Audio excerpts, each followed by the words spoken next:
Friends, welcome to creative channel. இது வந்து நம்ம என்ன வீடியோ போட போகிறோம், இன்றைக்கி என்ன ரெசிபி செய்ய போகிறோன்றது இந்த வீடியோவில் காமிக்கிறேன் பாருங்கள். ராகி மாவு வச்சு ஒரு சிமிலி, ஊர் நாட்டிலலாம் இது சிமிலின்னு சொல்லுவாங்க. இது வந்து ஒரு ரெசிபி. அதுக்கு தேவையான பொருள் தேங்காய் துருவல், வேர்க்கடலை வறுத்து வச்சுக்கிறேன், எள்ளு வறுத்து வச்சுக்கிறேன், நாட்டு சக்கரை எடுத்து வச்சுக்கிறேன். இவ்வளோ தான் இதுக்கு தேவையான பொருள். கொஞ்சமாக உப்பு போட்டு, நம்ம வந்து நாட்டு சக்கரை போடுறதுனால கொஞ்சமாக உப்பு போட்டு நல்லா பிசைஞ்சு நம்ம அடை மாதிரி எல்லாத்தையும் தட்டி எடுத்துக்கணும். தட்டி எடுத்துட்டு உங்களுக்கு நான் காமிக்கிறேன். ஹலோ ஃப்ரெண்ட்ஸ், இங்கே பாருங்கள், அடை தட்டி அடை சுட்டு அடை அடுப்பில் போட்டு வேக வச்சு நான் எடுத்துன்னு வந்துட்டேன். ஒன்றுமே போடல, ஒரு உப்பு தண்ணி தெளித்து நான் செஞ்சு எடுத்துன்னு வந்துட்டேன். இப்போ நல்லா சின்ன சின்னதாக இந்த மாதிரி இது பாருங்கள், இந்த மாதிரி சின்ன சின்னதாக புட்டு நம்ம மிக்சியில் போட்டு அடிக்க வேண்டியதான். இதை அடிச்சுட்டு நம்ம அதுக்கப்புறம் ஒரு வாட்டி ரொம்ப நைஸாக அரைக்கக்கூடாது, திட்டமாக அரைக்கணும். சிமிலி உங்களுக்கு தெரியுமான்னு தெரியல, நிறைய பேருக்கு தெரியும், நிறைய பேருக்கு தெரியாது. இது ஊர் நாட்டிலலாம் சிமிலின்னு சொல்லுவாங்க, எள்ளு வச்சு சிமிலி செய்வாங்க. நான் வந்து டிஃப்ரெண்ட்டாக கொஞ்சம் வேர்க்கடலை தேங்காய் வச்சு நான் செஞ்சுக்கிறேன்.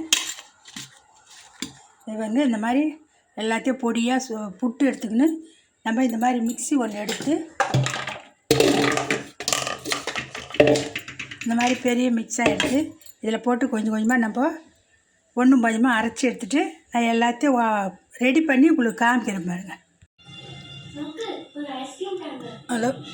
ஹலோ ஃப்ரெண்ட்ஸ், பாருங்கள், நம்ம ராகி மாவு வச்சு ஒரு சிமிலி செஞ்சிட்டோம். இது பேர் சிமிலி சொல்லுவாங்க.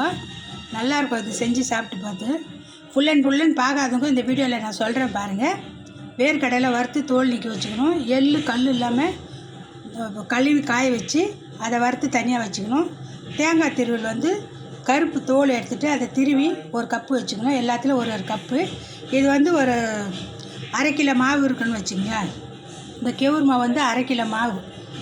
ஏலக்காய் வேணுன்றவங்க போட்டுக்கலாம், நான் போடலை. அது நெஞ்சு மேலேயே இருக்கும்னு நான் போடலை. ஒவ்வொருத்தருக்கு பிடிக்கும், ஒருத்தருக்கு பிடிக்காது. எனக்கு பிடிக்காது, நான் போடலை. இது மாதிரி நீங்கள் செஞ்சு சாப்பிட்டு பாருங்கள். இந்த மாவு வந்து வெறும் உப்பு தண்ணி தெளித்து அடை மாதிரி சுட்டு எடுத்துக்கணும். நல்லா சின்ன சின்னதாக புட்டு போட்டு மிக்சியில் போட்டு அடித்து இது மொத்தத்தையும் போட்டு அடித்து அப்படியே கலரி வைக்க வேண்டியது தான். நாட்டு சக்கரை போட்டிருக்கேன் நான். நீங்கள் எந்த சக்கரை வேணாலும் போட்டுக்கலாம். வெல்லமும் போடலாம், சர்க்கரையும் போடலாம், நாட்டு சக்கரை போடலாம். நான் நாட்டு சக்கரை தான் போட்டுக்கிறேன். ரொம்ப நல்லா வந்துருக்குது பாருங்கள்.